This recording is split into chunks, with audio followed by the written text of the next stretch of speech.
ফিলিস্তিনের হৃদয়ে দাঁড়িয়ে থাকা মুসলিম উম্মাহর তৃতীয় পবিত্র স্থান, বিশ্বের অন্যতম পবিত্র ভূমি, যেখানে প্রতিটি ইট, প্রতিটি পাথরে লুকিয়ে আছে ইতিহাস।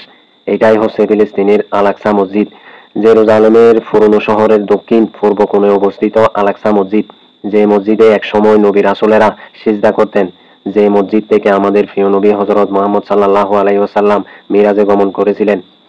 ইসলামের ইতিহাসে আল-আকসা শুধু একটি নাম নয়, এটি হলো মুসলমানদের প্রথম কিবলা।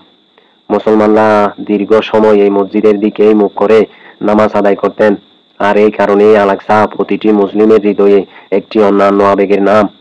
আল-আকসার চারপাশে রয়েছে হারাম আল শরীফ, এখানে রয়েছে সোনালী গম্বুজের মসজিদ, ডোম অব দি রক, যেখান থেকে মিরাজের রাতে নবীজি সাল্লাল্লাহু আলাইহি ওয়াসাল্লামের বুরাক উঠেছিল আকাশে।